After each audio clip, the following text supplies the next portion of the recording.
యాకోబు కుమారుడైన యోసేపు ఒక గొర్రెల కాపరి. దేవుడు యోసేపుకు తన భవిష్య ప్రణాళికలను తెలియజేసే ఒక కలను ఇచ్చారు. ఆ కలలో అతని కుటుంబం మొత్తం అతని ముందు నమస్కరిస్తున్నట్టు చూపబడింది.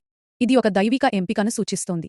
కాని ఆ కలను విన్న అతని సోదరులు అతని ఎగతాళి చేసి వారు దేవుని ఉద్దేశాన్ని అపార్థం చేసుకున్నారు. అసూయతో వారు యోసేపును చంపాలని కూడా ప్రణాళిక వేశారు. అయితే దేవుడు అతనిని రక్షించినందువల్ల అతను చంపకుండా ఇష్మాయేలుల వ్యాపారాలకు వారు అమ్మివేశారు. తర్వాత యోసేపును ఒక ఐగుప్తు అధికారికి అమ్మారు. ఇది దేవుని ఉద్దేశపూర్వకమైన తరలింపుగా సూచిస్తోంది.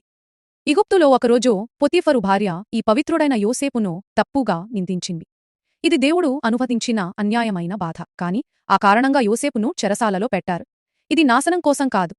ఇది దేవుడు యోసేపు జీవిత ప్రణాళికకు సిద్ధం చేసే సన్నాహక దిశగా సూచిస్తోంది. ఒకరోజు ఆ చెరసాలలో యోసేపు పానదాయకుడు మరియు రొట్టెలు కాల్చేవాడి కలలను వివరించాడు. దీని ద్వారా దేవుడు యోసేపుకు ఇచ్చిన ఆ మంచి బహుమతి స్పష్టంగా వెల్లడైంది. అయినా వారికి సహాయం చేసిన తర్వాత కూడా వారు ఆ ఇద్దరు యోసేపును మర్చిపోయారు. ఇది నిశ్శబ్దంగా వేచి ఉన్న కాలాన్ని చూపిస్తుంది. యోసేపు వేచి ఉన్న కాలాన్ని. అప్పుడు దైవిక ఏర్పాటు ప్రారంభమైంది. ఫరోకు ఎవరూ వివరించలేని కొన్ని కలలు వచ్చాయి. సరైన సమయంలో అకస్మాత్తుగా పానదాయకుడు యోసేపును జ్ఞాపకం చేసుకున్నాడు.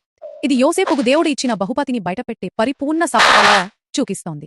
అప్పుడు దేవుడు నుండి తక్షణ ప్రత్యక్షత పొందిన క్షణం వచ్చేసింది. యోసేపు దేవుని జ్ఞానంతో ఫరో కలలను అర్థం చేసుకున్న తర్వాత వారికి వివరించాడు. దీని ఫలితంగా యోసేపును ఐగుప్తుపై పాలకుడిగా నియమించారు. ఇలా దేవుని వాగ్దానం నెరవేరింది.